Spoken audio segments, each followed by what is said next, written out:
So as you guys saw, I got a chance to actually use these in a real shoot. And honestly, if I did not do that shoot, my opinion on these microphones that I'm about to tell you would be completely different. These are the newly announced Wireless Pros, and this is Asher, who's also newly announced about 7 weeks ago. Okay, so whenever you buy these guys brand new out of the box, this is what looks like you're gonna get, unless I'm missing something out of mine. You're gonna get a USB-C cord, and you're gonna get 2 cases. Now, one of these cases is actually a charger case, and it holds the microphones. You can tell because it has a USB-C port on the back, as well as a button. The other case is what I'm assuming holds accessories. And so, as soon as I opened it, what popped out is the magnetic clamps. So that's one thing that you get. You also get like 3 cables, it looks like. One to connect to your camera, one to connect to your phone or computer, and another to connect directly to an iPhone specifically. Now also within this case, we're getting the Pro Lavalier mics, which is amazing for the price. We'll talk a little bit about that later, but you get the wind fuzzy things. It's windy. Okay, so you get these little wind muffs that are gonna protect your microphone from having any wind noise. You also get these color-coded like attachments that you can do to your lavalier so that at a glance you can tell which person is recording with which mic. And speaking of the mics, like I said, you also get both of those.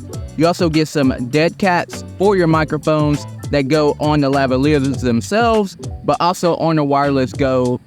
That's gonna be a problem. I keep saying Wireless Go, and they don't have the word Go in the name at all anymore. It's just Pro. So the Wireless Pros, you're gonna get some wind muffs for those as well. Now, before I fully close this case, what's really crazy about these microphones is that they have locking connectors, which is huge if you're an industry professional, you're out and about recording in the field, and you wanna make sure that that lavalier mic does not come unplugged and ruin literally all of your audio. Okay, so over in the charging case, we have the Wireless Pros themselves, and that is what you need the cleaning cloths for. Unfortunately, these are really, really glossy. So you're gonna get fingerprints on them. Every now and then you may get a few scuffs and scratches. So I'm gonna go through and record a few B-roll clips of all these right quick, and then we're gonna do the audio test somewhere else, because I'm sure you guys can't hear it right now because I'm using AI to edit it out, but there is a huge factory over here, and it is very, very loud. Good morning.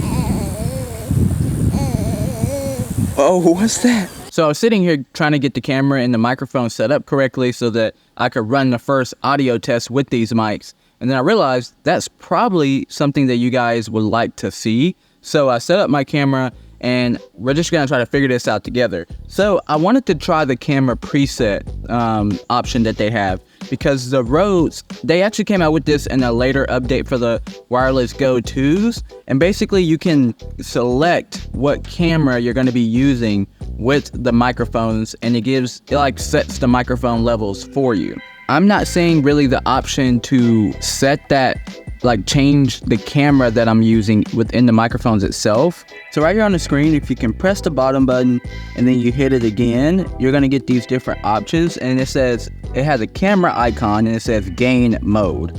So I don't really see an option for selecting what camera I'm using other than just changing the modes that you can use. So like if I hit yes, nothing happens. And so I think what has to happen is I have to connect it to my actual smartphone, and then it will give me some different settings. So you wanna go and open up the Rode Central app, and on this screen, you're gonna see the microphone itself. And honestly, I think that if I put all of these mics into the case, it will automatically connect all of them to the actual unit. But right now I'm only seeing, yeah, it's showing me 2 units. I don't know how that's working, but that's really cool. Okay, so if we go into the Wireless Pro, I'm trying to figure out how can you tell. Okay, RX, that tells you what the main thing is. So if I go over here and I hit merge safety, what I want to do is have a safety track. So I change that to safety, and then the gain. Oh yeah, see, it says preset. But how do I change the preset that I'm using? Yeah, see, the problem is I don't really see how to change the preset. So it just says Rode -12 dB. What does that mean? How do I change it to like my camera? honestly, I'm not sure what's up with that. It's probably a user error, so I'll try that out later. But let's actually just try out the gain modes. So we have auto gain, and I'm gonna do safety. And so auto gain will basically make sure that the levels are what they're supposed to be. I'm gonna do dynamic to give me a little bit better recording. And then I'm also gonna change the recording to always. I'm gonna hit apply. So that means that anytime that I'm using the microphones, they're always recording. I never have to turn it on, which is honestly what I prefer. So now we have it set up, and technically, yes, everything that I just set up on my phone using the cord, I could have set up without that. I could have done it right on the receiver.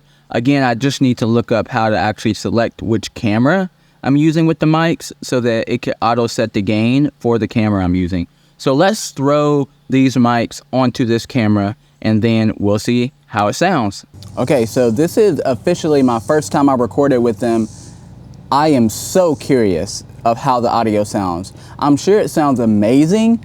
I will say that just choosing the camera setting and then choosing dynamic assist or dynamic gain, I had to turn my camera's like receiving audio way down. I think I'm at like 5, which is crazy. The lowest I've ever had to go is 11, which is great because that means that it's doing a really good job processing on the mic end. And so as long as they have really clean like preamps, then that means that we're gonna get actually better audio by turning our audio levels down and not having to turn them up way high. So again, I could have just not put in the right settings, but it looks like right now we're doing pretty good, and every time I talk, it seems consistent. Now, let's test out this dynamic gain. The way it works is it brings up the audio or it brings down the audio that's the highest or the lowest so that you get a pretty level audio track. So, if I talk really low right now, the audio should still be at the same level.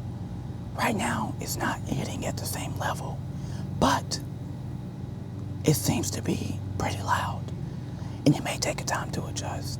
Also, in case you guys are wondering, I have been filming the video before this point with the Sony FX6.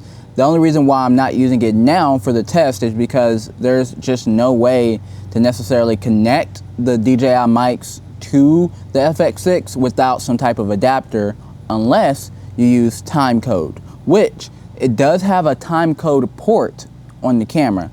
I'm just not sure if you can, like if this has wireless timecode. I don't think it does. So I need to get a cable that goes from these microphones and to the FX6 through the timecode port. And now I'm completely synced up. Everything's good. Whenever I put the audio from the actual mic itself into DaVinci Resolve, it will easily sync up in post. But for now, since I don't have that hardware, and I'm not sure if it has wireless timecode, I don't think it does, then I'm just recording with the Sony FX3. Okay, so now we are all connected with the Lavalier, and I'm looking at the mic levels, and they're definitely lower when using the Lavalier. So that's definitely something to keep in mind. It could be because I have the attachment on here, like the foam part. It's not the dead cat, because they do have a dead cat that goes on top of these as well in case you're trying to reduce wind noise. It's actually this guy right here. It just slides on top and that reduces any wind noise. But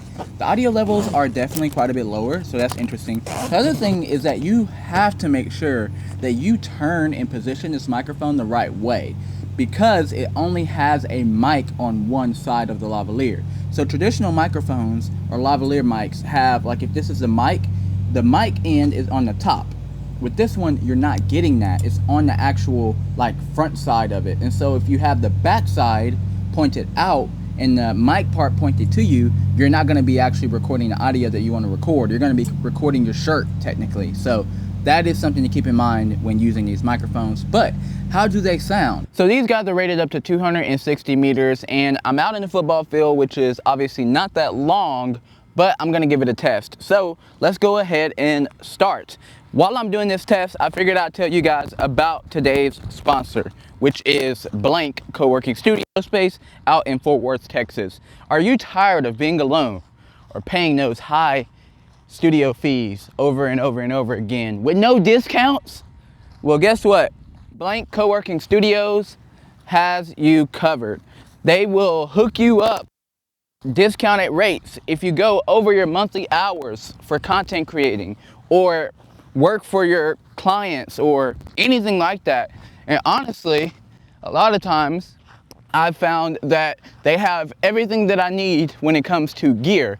So they offer gear rentals. I never have to, I don't know, like rent from another place if I need gear at their studio, because it's literally like one ask away.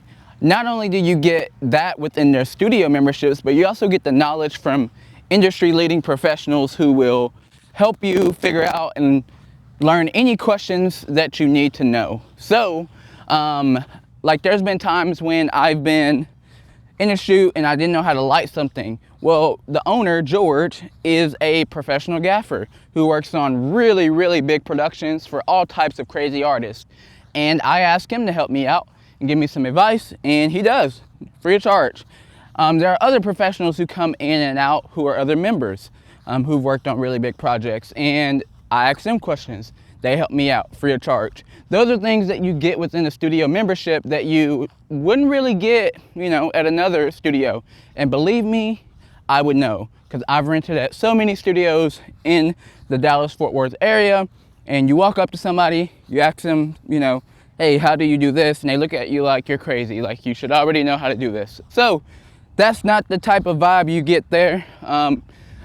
You also get studio hours within your monthly membership. So what I mean by that is I believe it's 8 studio hours. And so you can use those 8 studio hours to rent the psych wall, the podcast studio, the blank space, which is a huge open space, the super modular. You could do the audio booth.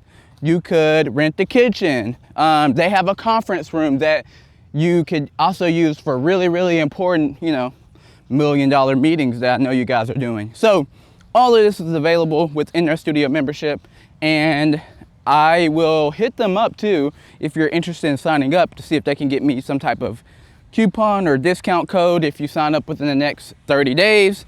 Yeah, so they're in Dallas-Fort Worth, blank co-working studio space. I am reaching the edge of the fence. The only thing that has been in between me and the camera so far is my body. I'm not sure if it works, and yes, I am at the edge of the fence now, and it says I've walked 0.14 miles. 0.14 miles in meters is 225 meters. That's what it says. So we have walked pretty close to the limit, and again, I'm really not sure if it works. If it's not working at this point, I've switched over to the onboard recorder at 32-bit float. Say hey. It's his first holiday. Is it? I think so.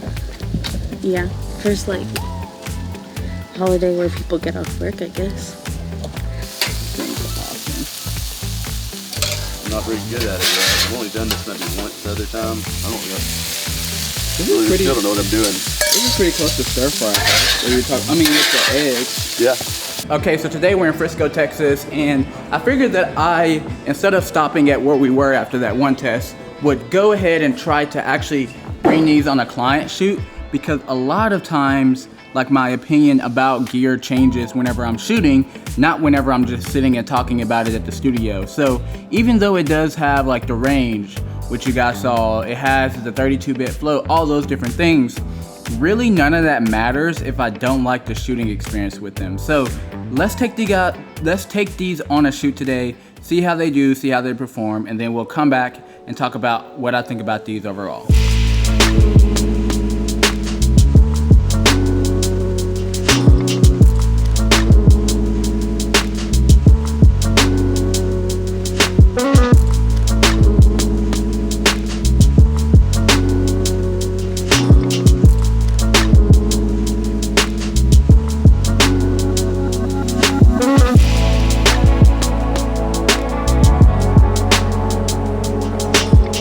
How'd the shoot go? Did he crush it? It was alright. Did he crush it? I plead the fifth. Dang. No, he did. Jonathan and then the VVC. I think that's going to be a really fire, like VVC. Sorry, kids don't even say fire anymore. It's going to be a good VVC. Do they still say fire? I agree. Do the kids still say, you have kids, they say fire? No, I haven't heard fire. So as you guys saw, I got a chance to actually use these in a real shoot. And honestly, if I did not do that shoot, my opinion on these microphones that I'm about to tell you would be completely different. There wasn't anything on the shoot that really just stood out to me that made these amazing microphones to use. I did figure out how to set the cameras, like preset, how to get whatever camera I'm shooting with into these microphones so that I can select the right decibel that I'm supposed to be using and go with Rode's recommended standards. But again, after using these on that pro shoot, I really thought to myself, these are just regular microphones, honestly. So I've used the Rode wireless go-tos, I've used the original Rodes, and the experience was pretty much no different at all. Now I will say, yesterday I pulled out the lavalier and literally the clamp broke immediately. It kept falling off the client and this was incredibly annoying. So I'm not really sure I don't know why that happened. It literally broke as soon as I pulled it out and I clamped it to the microphone.